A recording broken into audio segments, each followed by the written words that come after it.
All right. Well, good afternoon, everybody. Welcome, and thank you so much for taking the time to join us on what I hope is a lovely summer afternoon, wherever you are, to learn more about the Kentucky Child Care's Breakthrough Lessons for Leaders Facing Gridlock.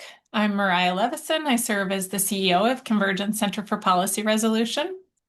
Over the next hour, we'll spend some time exploring what was accomplished through the Kentucky Collaborative on Childcare and what lessons leaders facing gridlock can take from this experience. We'll also leave plenty of time for conversations and questions and hope that we get to hear from and have discussion with lots of you. For those who are new to Convergence, we're a national nonprofit that brings together people across ideological, political, sectoral, and identity divides to solve critical challenges. At a time when so many issues seem stuck, we help transform conflict into collaboration and unlock solutions that improve lives and strengthen our democracy. Perhaps the most important part of our approach is that we solve problems in a relational way. We build trust across difference and use those relationships as the foundation for solving difficult problems.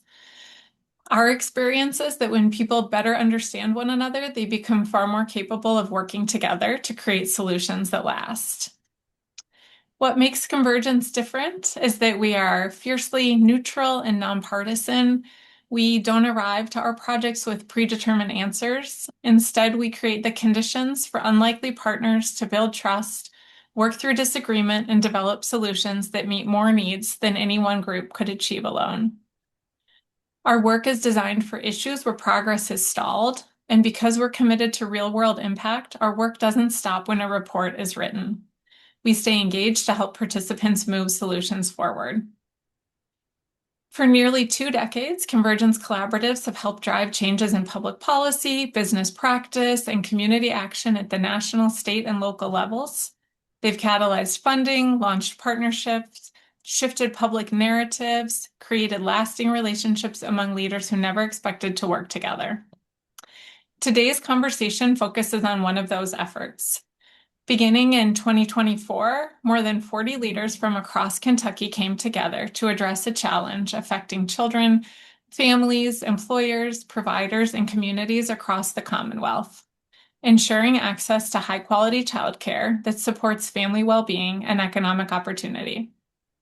Participants brought remarkably different viewpoints and experiences, yet through a structured process, they developed a shared vision and reached consensus on a comprehensive set of solutions. Those solutions focused on strengthening the Child Care Assistance Program, addressing workforce challenges, streamlining regulations while supporting innovation, engaging employers, improving quality, strengthening partnerships, and addressing data and knowledge gaps, and cultivating local problem solving. All of these recommendations ultimately informed House Bill 6, which passed with overwhelming bipartisan support. Today, we're fortunate to be joined by several of the leaders who helped to make that progress possible. In just a moment, we'll hear from Charles Aull of the Kentucky Chamber, who served as the convener of the process, and Life Novak of the Life Family Foundation, whose support made the project possible. But first, I'd like to have 2 of the collaborative participants who experienced and helped shape this process introduce themselves. Mandy and Gus, we are so grateful for all you did to be a part of and support the collaborative, and so grateful for you taking the time to be here today. So with that, Mandy and then Gus, could you introduce yourselves? Yeah, Gus, I feel like one of those pictures was maybe the moment you and I met, which was cool. Look at us Um, now. yes, and now we're BFFs. I am Mhm. Mandy Marlar. I'm a principal with Baldwin Consulting, which is a fancy way to say I'm a lobbyist. And I have the incredible privilege of representing 2 of Kentucky's regional childcare resource and referral agencies, Community Coordinated Childcare and Childcare Council of Kentucky, if you're looking for a tongue twister. Their names are good ones. I am physically in South Louisville. We've got offices in Frankfurt, and we came to this collaboration with a lot of energy because I've been working on childcare advocacy for nearly a decade. And we were approaching this work at a time when it was abundantly clear to me that we were going to not move any further forward without real cross-sector collaboration and consensus. My name Gus? is Gus. Yes, my name is Gus LaFontaine. We're talking to each other from Madison County. We serve about 600 families in early childhood education, all the way through fifth grade elementary education, primarily in Madison County, but we do serve about 100 Fayette County families. We've been in this work for about 15 years.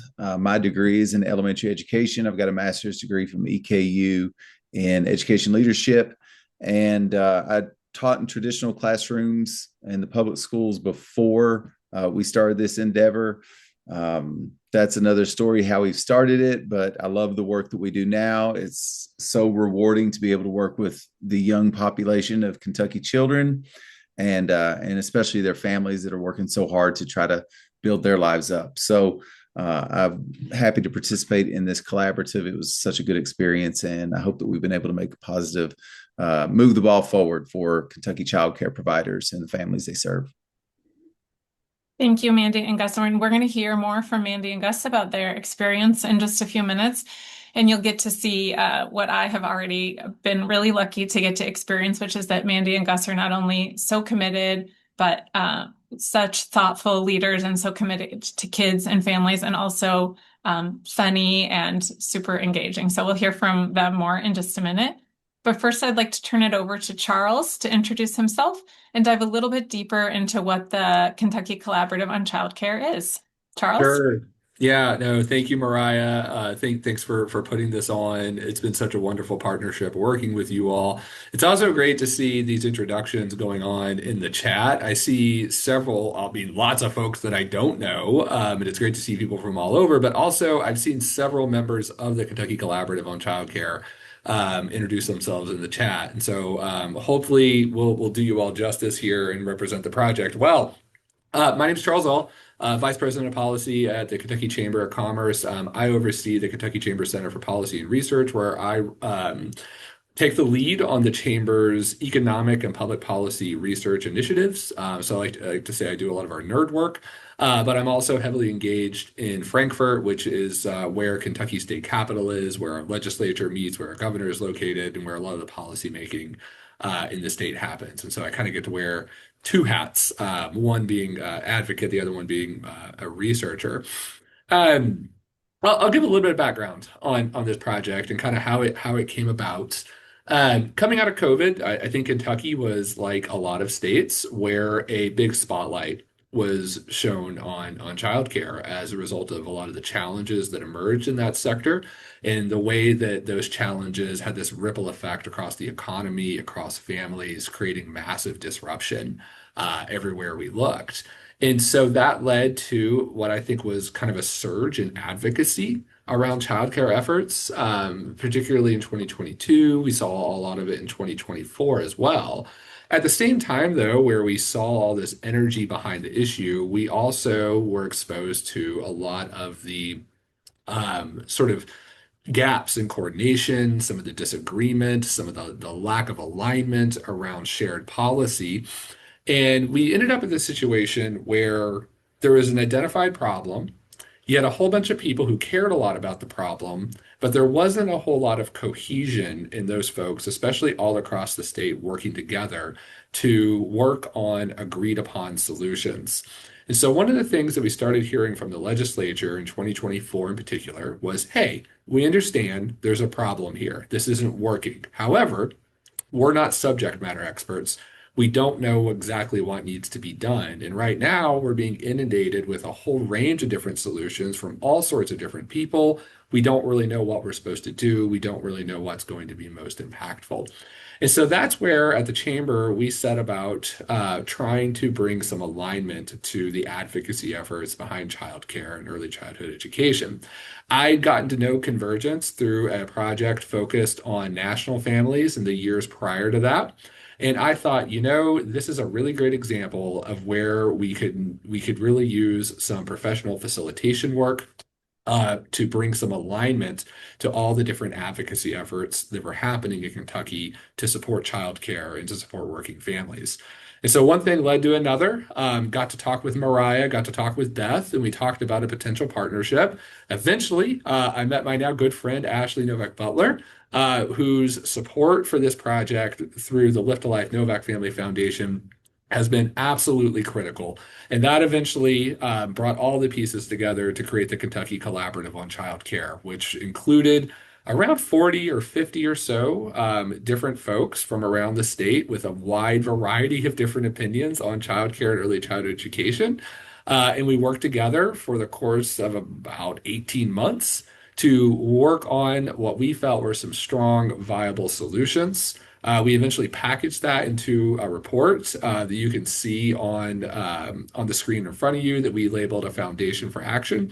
And this served as the foundation for our advocacy efforts heading into the 2026 legislative session. I'll stop there, Mariah, unless you want me to go on a little bit about how session went. I think I'll circle back to that in a little, oh, sorry, in a little bit.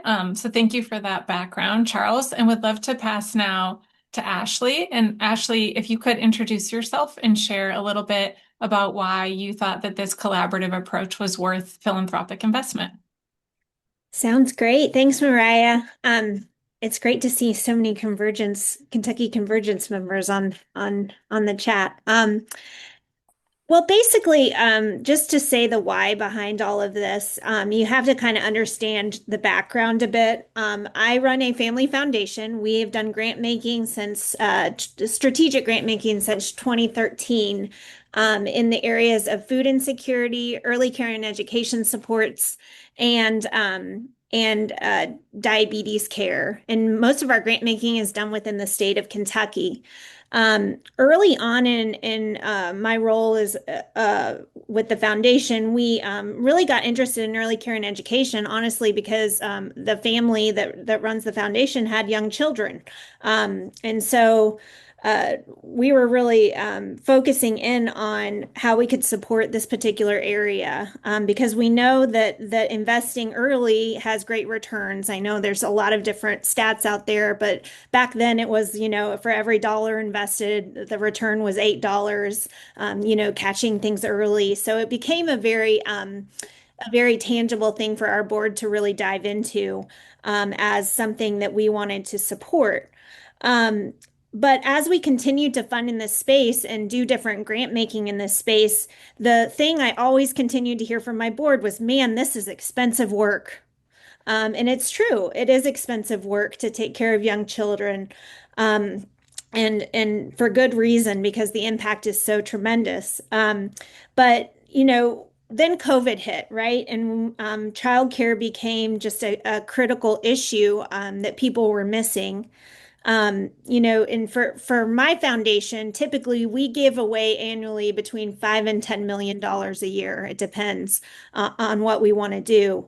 But when COVID hit and our city of Louisville started receiving ARP dollars, quite frankly, my mind was blown at the amount of investment that was coming into our community. And it became very clear that there was an opportunity to see how we could drive some of that investment through advocacy towards early care and education within our county. And so, through that process, it became very evident to me and to our board that really focusing in on how we could influence policy and advocacy was a really important thing. And basically, our board also is made up of a former CEO who was very focused on leadership programs and basically wrote a book called Taking People With You. So when we were thinking about how we could possibly influence policy, we were looking at opportunities within our state. And of course, the state chamber had a wonderful reputation and brought Convergence our way. And their process was very similarly aligned to this taking people with you philosophy that our board really believes in. And so when in this slide here, you can see the amount of ARP allocation that Louisville received. Early care and education got about 7 million of that total. And in my mind, that just wasn't enough, right? So So basically, we created this opportunity with the Kentucky State Chamber and Convergence and wanted to fund this project that they presented to us because if you can go to the next slide, um, basically, I felt like this guy jumping off the diving board. I really cared about early care and education. We were trying to make some weight, trying to get some attention from our community because we knew we needed more than just philanthropy. Philanthropy is a drop in the bucket when you look at the total numbers there. And when you took a look at the cost of high quality of access to high quality early care and education in your community. So we felt like a drop in the bucket. And I think what I want to highlight here is if you see this guy, like that's somebody's kid jumping off the diving board. The only person that cares about that kid jumping off the diving board is the parent who's involved and committed to that kid. So, how in our community can we create an opportunity for more people to be involved in care? And so, if you go to the next slide, I like to think about our convergence process and our why behind convergence like this.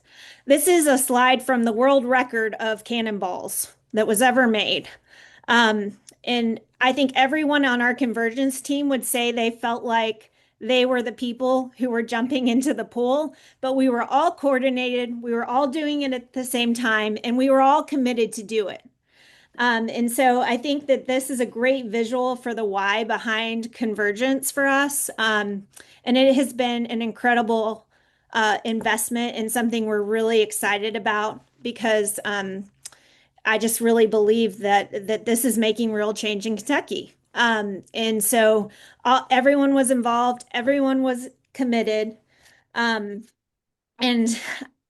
everybody thought of HB6 as their baby. And that's because everybody was involved in that process. And we were able to make some big ripples in Frankfurt. And I just think that the process that Convergence puts together allows you to do that. And so I would say that that's the thing that philanthropy has the really unique opportunity to do. We get to try some stuff. And we took a chance on this and we were really successful and we want to keep up that momentum going forward. So that's my why. Thank you, Ashley. That was great. I love your cannonball analogy, and I love that your organization is grounded in the idea of taking people along together. So I'm just going to share a couple of words about how we were able to achieve that kind of outcome, and then we're going to have a panel discussion and hear more from Charles and Ashley and Mandy and Gus, and then open it up for some discussion. So just briefly, at Convergence, we know that bringing diverse stakeholders together is important, but putting them in a room and hoping for the best doesn't usually produce the kind of trust, consensus, or action that's needed. So we have spent, nearly 2 decades now refining an evidence-based approach to collaborative problem solving. And that approach is grounded in the work of many others, maybe most specifically the MIT Harvard Public Disputes Program, and is informed by lots of developments in social, behavioral, and cognitive science, and really refined through our 2 decades of application to a wide range of public challenges. So we summarize our process in these 4 stages, and I'll just say a couple of words about these here because you've already heard how engaging Ashley and Charles and Mandy and Gus are, so we want to spend most of our time hearing from them. But just really briefly, we begin our processes with a stage that we call discovery and design. That's really making sure that we take the time up front to be really intentional about who's coming to the table, to make sure that they have the range of perspectives and the legitimacy and influence needed to get solutions implemented. We also spend a lot of time deciding how we're going to frame our issues. Words are tricky these days, and we want to ensure that everyone who's needed to be a part of the conversation can see themselves in it. That second phase is where we do a lot of what you've already heard us say a little bit, really focus on relationships and building shared understanding. We ask people to share their personal stories, as we did in Kentucky, that shaped their views on the issue that we're there to discuss, childcare in this case, to develop a shared vision together and to learn together. This relationship building stage of the process doesn't eliminate disagreement, but it creates the conditions for people to be able to engage in disagreement constructively. In the third phase of our processes, we're really focused on going beyond the particular solutions or positions that people come in with to figure out what are the underlying goals. And by understanding those underlying goals and needs, groups are often able to develop solutions that meet more needs of more participants or stakeholders than they initially thought was possible. Compromise is a good thing. We're in favor of it, but some issues are too important or too values driven to split the difference. And our goal is to really uncover what are all of those important needs of different stakeholders and how can we integrate more of them in order to create more value for everyone involved. And that, I think, is what we did with the solutions that we developed in Kentucky, which you'll hear more about. And the last stage of our process is the implementation stage. We find that one of the most common mistakes around convening diverse stakeholders is to treat the report as the finish line. For us, the report is really just a tool and is really the beginning of one of the more important stages of the work, which is to figure out how we move the solutions beyond the room that we're in. And in Kentucky, we're so proud that that happened and that the work contributed to significant policy change, including House Bill 6, as well as private sector and community-based solutions. So with that, the process, as much as it has a great structure and evidence behind it, it is not always easy, and it's certainly not linear. And we'd like to spend the rest of the time hearing directly from Charles, Ashley, Mandy, and Gus about the conversations, the challenges, and the moments that shape the collaborative's work. So our first question for our panel here is, one of the things that we know lays the foundation for getting to consensus solutions is creating a space where participants can challenge their assumptions. So, Mandy, could you tell us about an assumption of yours that was challenged during the process? Yeah, and it was sort of twofold. I mean, I walked into this room assuming that I was going to need to spend significant time fending off folks who wanted to cut Kentucky's childcare regulations, because one of the challenge is that childcare is inaccessible for so many because it is expensive. And a lot of times that leads to a reactionary policy impulse to cut regulations, right? But we actually have really bare bones regulation in Kentucky. We've been through significant red tape reduction. We have some of the highest adult to child ratios in our childcare classrooms. And so my position on this is pro-regulation, but that's not a pro-bureaucracy stance. That's a pro-health and safety stance. And because I had been in so many rooms and in so many situations where the answer was just, well, we'll just cut regulations and then childcare will be affordable and we won't have this problem anymore, I was just ready to hold the line on everything. I went in like, we're not changing a reg. We're not even looking at the regs, none of this. And through the convergence process, we were actually able to spend some time thoughtfully discussing the regulatory environment and get some early consensus in the group that some of Kentucky's regulatory environment was sincerely appropriate. I got to know members. I understood that we all had our heads around health and safety in a productive way and that no one was trying to come for our ratios. We all kind of understood what that meant. And so then all of a sudden I was in this brand new space of being like, all right, then like what regs do you want to talk about then?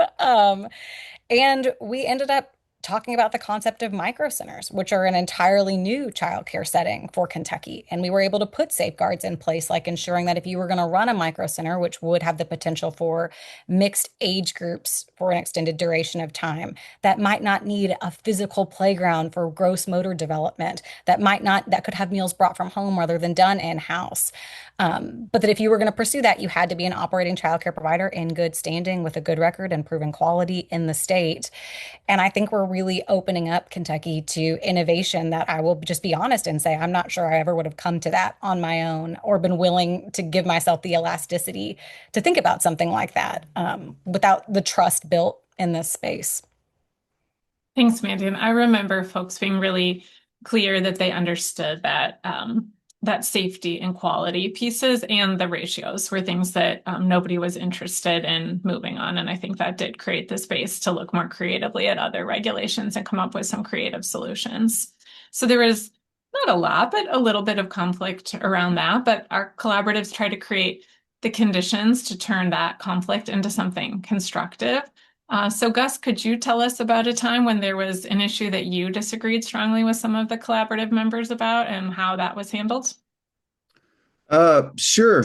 I mean, I would love the opportunity to just say one thing about the question that you asked Mandy. As we reflect back to the beginning of this process, your question to her was about assumptions, and this isn't quite an assumption, but I do remember being very skeptical that our group would accomplish anything. And that scared me because I was prepared to dedicate and invest my time in this effort, but I was skeptical that we would accomplish anything. And that was my viewpoint at the outset. The story obviously didn't end that way, and for that, I'm proud to have been part of the group, and it was well worth my efforts and my time. Um, but along the way, there were moments of conflict. It was mentioned that this group was not affiliated ideologically, that there was no affiliation. And so we had a very diverse group of people, and you had small government people, and you had, the opposite of that, people that felt like that there was a big role for government to intervene in this to create solutions. And I remember times where those types of proposals were met by the small government contingency, and those became very spirited debates. And so, I remember being part of those. I think one specific thing that as an operator, that it required me to think outside of um, my comfort zone was a proposal to dictate how our childcare staff, professional staff, what they would be mandated to train on. As some background knowledge, our providers participate in 15 hours a year of annual training. And so a proposal was made, and this proposal made it into final legislation that some of that would be dedicated to special needs training. So believe me, I don't have any issue with that type of training, but for me as an operator, it made me nervous to get behind legislation that was going to ultimately dictate how we chose to use those 15 hours. And I wanted maximum flexibility as the operator to be able to pick and choose how we would spend that. And so to have that legislated caused some discomfort in me. But I think it's important to just acknowledge the team effort of this group, because there were concessions that probably many of us made when it came to our own value system or what we thought would be right. And we ended in a place that ultimately led to legislation that was passed. And that would not have happened if there hadn't been compromise and a willingness to remain open-minded and see things from another perspective and really choose wisely the hills that you want to die on. So, Yeah, thank you, Gus. And I think you did a great job there illustrating how we tried to have difficult conversations. I mean, I think there's not a person out there who doesn't have a lot of care for kids with special needs. So to raise that as a concern might feel difficult, but to have those honest conversations about, providers are stretched really thin, trying really hard to serve a lot of kids and families, and naming the need for flexibility and being able to try to meet the needs of their families in the way that makes most sense there were, the kind of difficult issues that we tried to have honest conversations about and build more shared understanding and come up with better solutions. So thank you for sharing yeah. that, Gus. Can I add one last part to that? This isn't some irony. So I came to this meeting from a staff meeting where we were discussing needs of children, and one of the issues that came up was a child of special needs was in the classroom care of a staff member that was really struggling with that. And I made the comment that, don't worry, guys, we've got some good training coming on this topic that we can work into your 15 hours a year. So I came full circle on that topic, and came in very handy. It will come in very handy. I acknowledge that. Thank you, Gus. I appreciate that. Probably the area in the collaborative where there was the strongest disagreement was the issue of wage supplements for childcare workers. So, Charles, could you tell us a little bit about what wage supplements are? Yeah, sure. So a wage supplement is more or less exactly what it sounds like. It's a supplement on top of the standard wage paid by the employer. In this instance, it's a supplement that would be paid essentially through the government, but tied to specific metrics. It kind of functions as something like a bonus retention. So, for example, the longer that a child care worker maybe was with their current child, with their employer, they might receive some sort of annual wage subsidy that would function to incentivize them to stay with that provider, stay in the field, do that type of thing. They might receive a larger incentive depending on their education level, things like that. The reason wage subsidies are a big topic of conversation in the childcare sector is because it's an industry that generally has pretty low wages for a lot of your childcare professionals. And one of the reasons that it has low wages is because providers are put into a position where if they increase those wages by X amount, well, that inevitably has to get passed on to parents because it's a very labor intensive industry. And so it's sort of something that's sort of built in to the industry as a whole. And it functions as a particular pain point because it can make attraction of those workers really difficult. It can make retention of those workers really difficult. And so a lot of providers have to get very creative in how they make the math work and then also how they attract and retain talent. And in a lot of ways, if you're trying to understand childcare challenges in the United States or elsewhere, compensation's a big part of that equation. It kind of looms over everything. As Mariah said, we went into a pretty robust debate over the concept around wage subsidies. It is something that you see in red states. Tennessee, for example, has a pretty robust wage subsidy program. North Carolina is a state with a big reputation for them. Florida has them, Iowa has them, Wisconsin has them, and you also see them in blue states as well.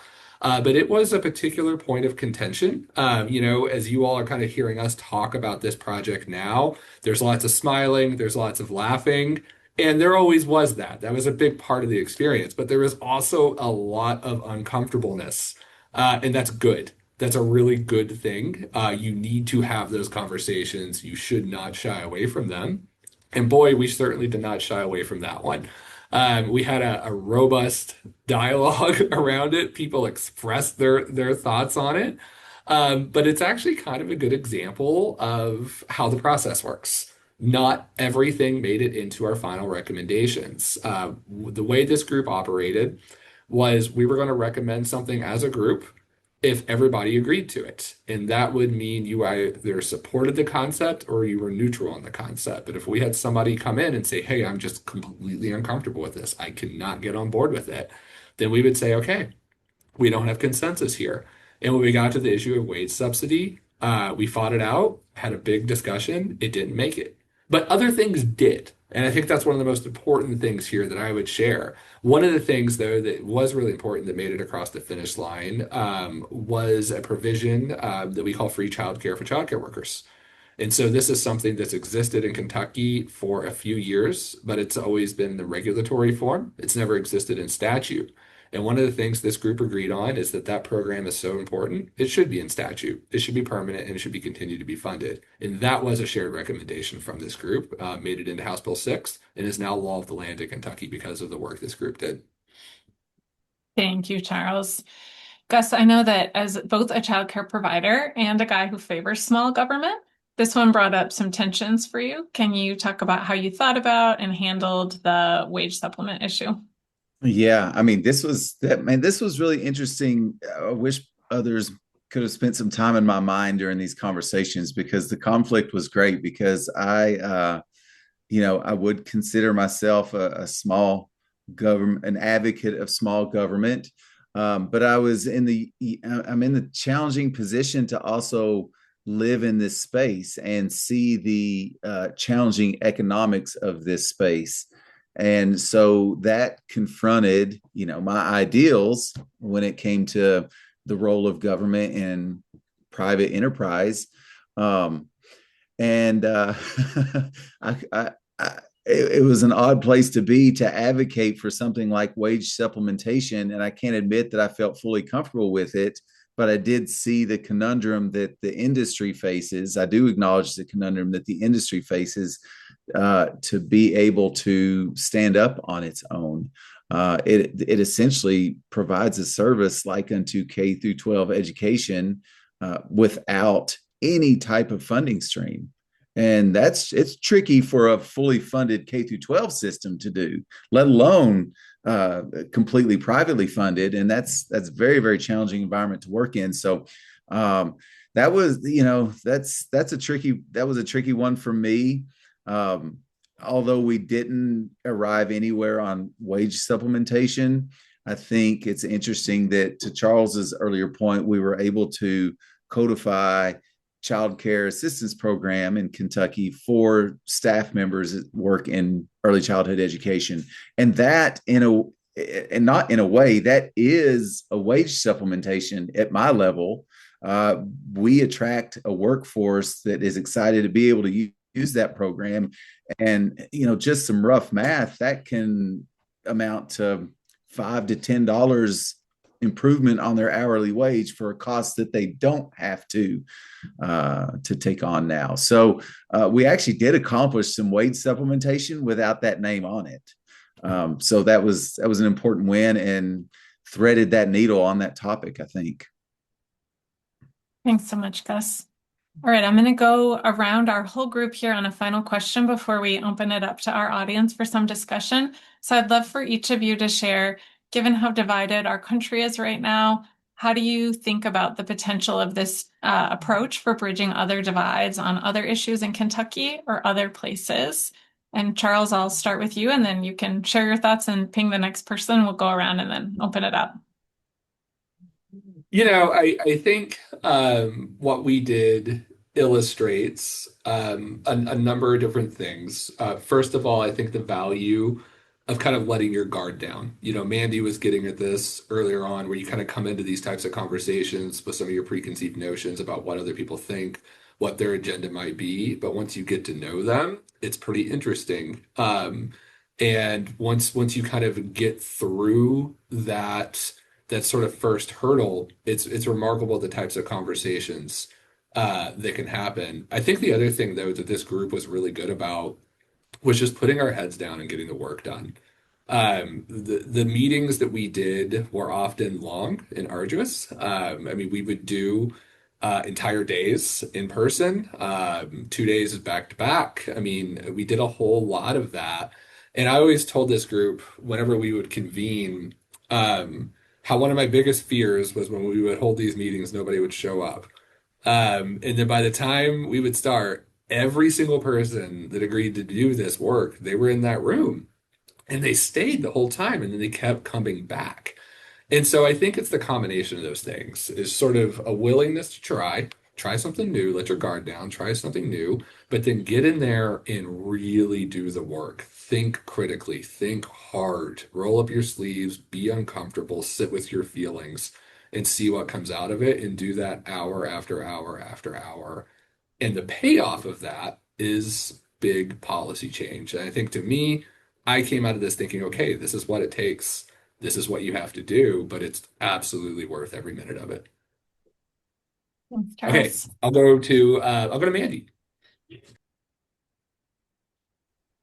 So in 2 words on how I feel about this process and its application to this issue and others is deeply encouraged. I've talked a little bit about how I sort of came in like with my dukes up, and we sat in a circle too. So I was ready to like jump in the middle with somebody if we had to.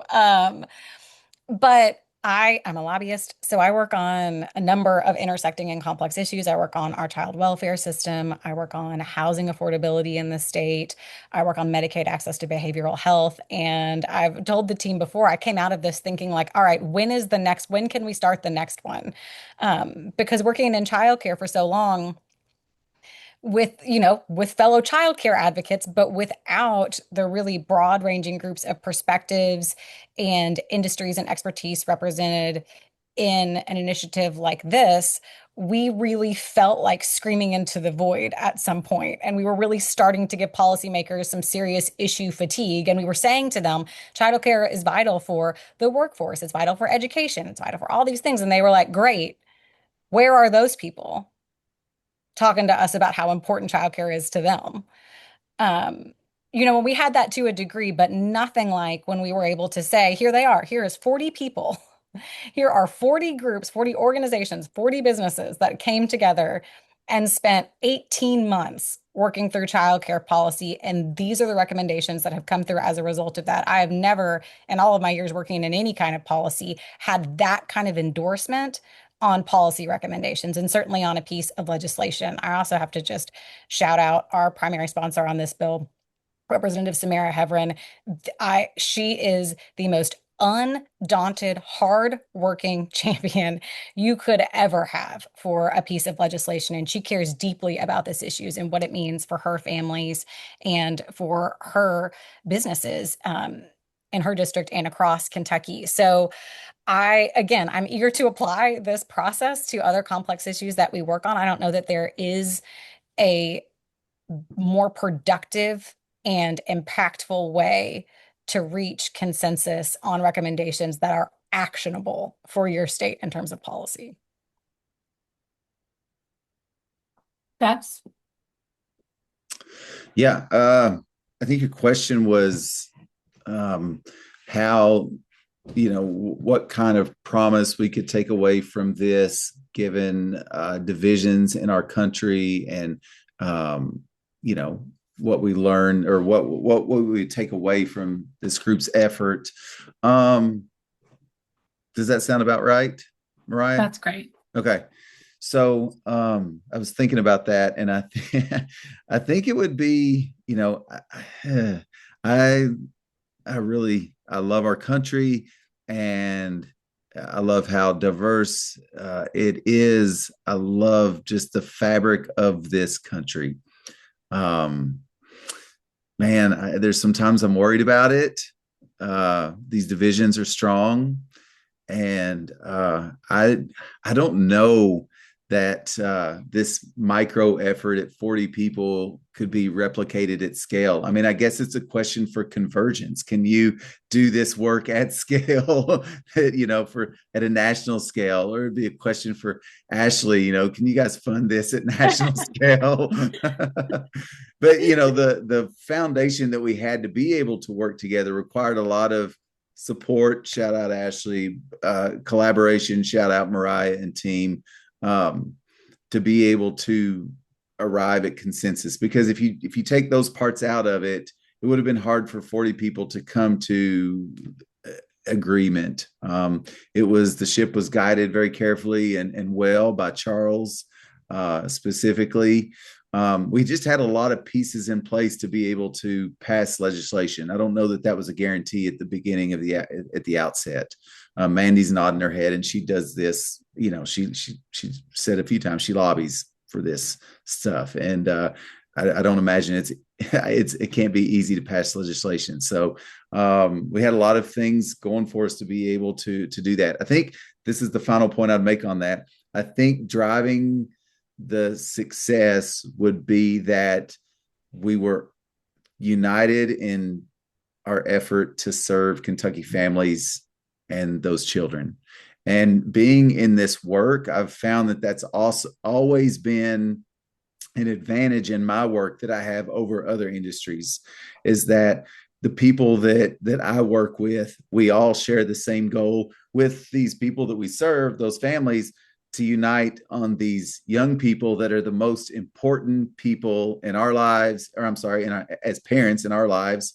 And then as a professional staff, they just excel in their care for other people's children. So that gave us something to unite behind that drove success. So, Ashley. Yeah, I'll be real quick with what I think. I mean, I think we're so siloed now as a society. We can choose who we listen to and only hear the things we want to hear. This process really made us have to listen and get to know people with different views. And that relational capital is incredibly valuable. And that continues forward into the implementation of this work. And so that time and intentionality, I mean, it was 18 months, but man, that's worth volume to me, I mean, it is gold for Kentucky in my mind. So that's what I walk away with and what I'm encouraged by. Thank you, Ashley, and thank you all. With that, we'd love to open it up for questions from our audience. Who has a question for these wonderful folks?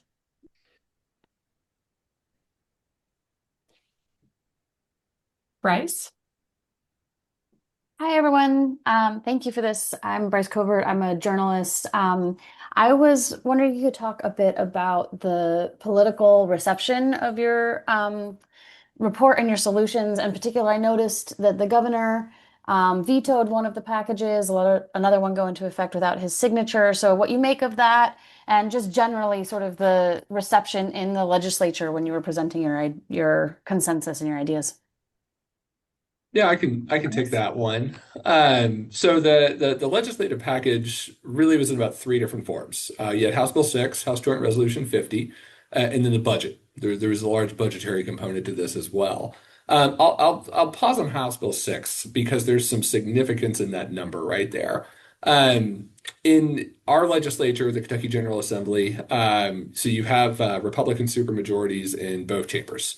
They are able to override gubernatorial vetoes. And so if you want to get policy passed, you need to get something that can pass those supermajorities. The way that the individual chambers communicate their biggest legislative priorities is they reserve their priorities for House bills 1 through 10 or Senate bills 1 through 10. I would say, gosh, Mandy, even 2 years ago, if we had brought up the possibility of House majority making childcare one of its top 10 priority bills, you'd be laughed out of a room. It just was not a reality. You rarely even saw much childcare legislation filed, much less made a priority. And so we were able to get this as to House Bill 6, which was a really big moment that I think also points forward to a lot of continued prioritization of that issue. And I think the reason that House majority decided to make this a priority bill was I think the salience of the issue. I think we had done a lot of that legwork to really elevate it and to help them understand here's why this is so important to working families, here's why this is so important to our economy. But I think the process that we went through also built a lot of confidence in the recommendations that ultimately informed House Bill 6. And so I think in the context of our legislature, it was very well received. Now, I don't want to say it was easy. There were strong opponents to this bill. You can go and watch some of the committee hearings on this legislation where folks like Mandy and myself fought this out in committee rooms, made our case. Ultimately, though, we found when we got this bill to the floor, both of them passed with overwhelming bipartisan majorities. In the House, House Joint Resolution 50 passed unanimous. It passed unanimous in the Senate. House Bill 6 had just a small handful of detractors, folks that voted against it. And on top of all of that, we were able to get a historic investment of state funds into childcare, which is absolutely critical in our budget cycle, around $135 million across the biennium, which we were very, very proud of. And so we were thrilled to see continued bipartisan support. And we think that really just speaks to the power of the work that we were able to get done together. Yes, one of those bills was vetoed by the governor. When you present big packages like this with lots of different opinions, not everybody's going to agree. That's okay. That's part of it. However, I will point out when the legislature overrode those vetoes, they were again overridden with bipartisan support. And so we were again happy to see that get across the finish line and get that through. Anything else to add from any of our other panelists? I'll just say that I was really encouraged by the majorities that supported the work. And I heard from these folks that they felt that the substantial time that they invested in meeting with and educating legislators provided a strong foundation for just understanding of and investment in this work and perhaps even future progress. So I know that they put a ton of time into meetings and educating lawmakers, and that really paid off with the numbers that we saw there in support for the bill in the legislature. Eve. Thank you. I am so impressed and inspired by this conversation. like the kids say, you're so cool. Can I be you? Um, can parenting education, which is my little hobby horse, receive the same wonderful attention in Kentucky or Massachusetts or nationally or at the National Chamber? I don't know. I'm blown away and very in great admiration of the work you've done and the success you had. So what about parenting education next? Thank you.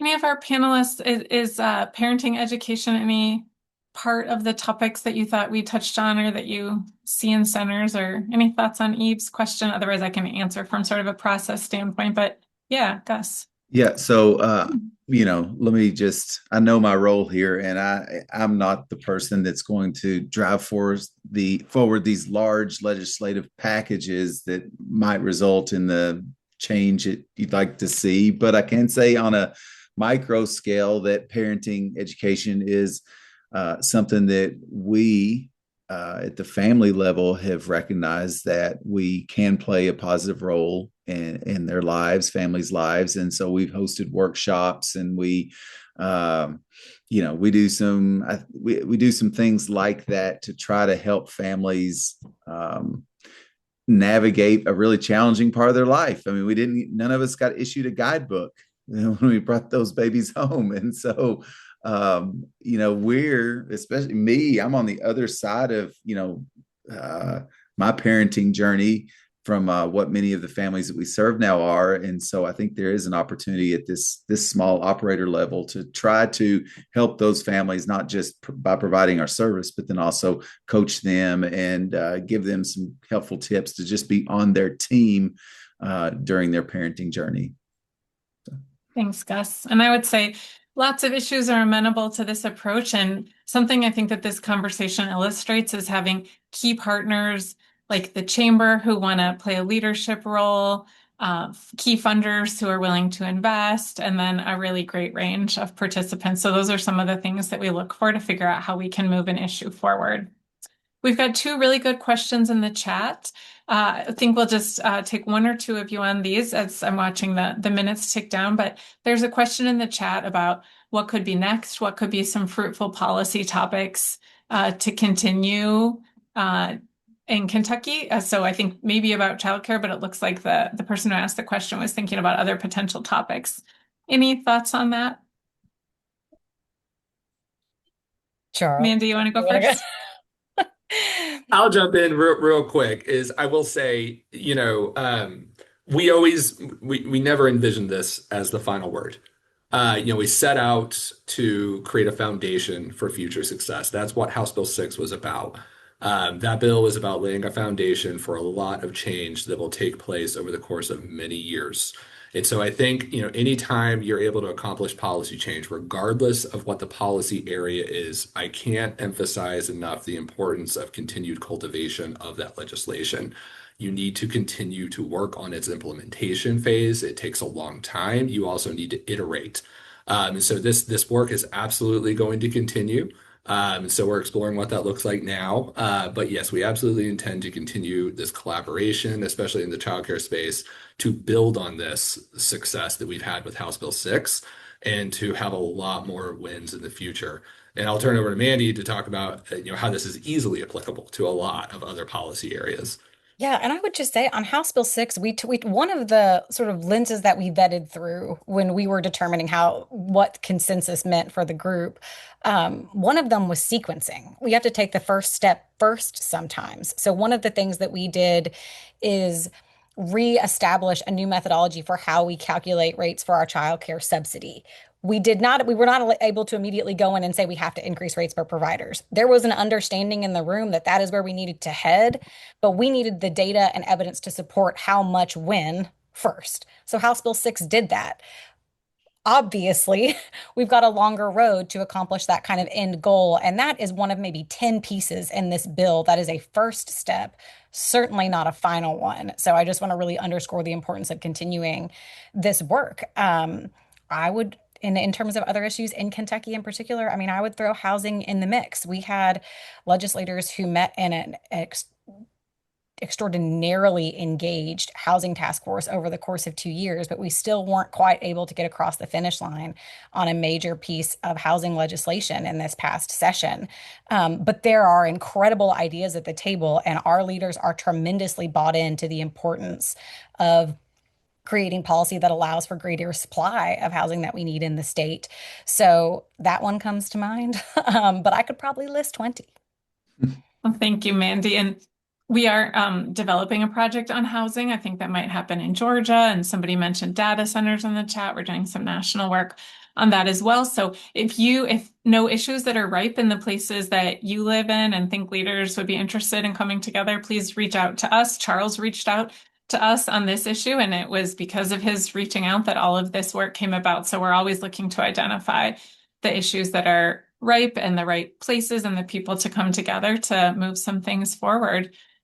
So with that, I want to really so strongly thank everyone who's here on the panel today. You all got to see what great leadership all of these folks brought to this effort in order to help move this important issue forward. So we're so grateful to Charles and the leadership of the Chamber, to Ashley and the Lift a Life Foundation's support, and really to all of the participants, a number of whom are on this call today. There were, I think, more than 40 participants who, as Charles said, showed up at every meeting, and there were a lot of them, except for during the Derby. That was one thing that I learned about Kentucky. No meetings, no releasing anything during the Derby.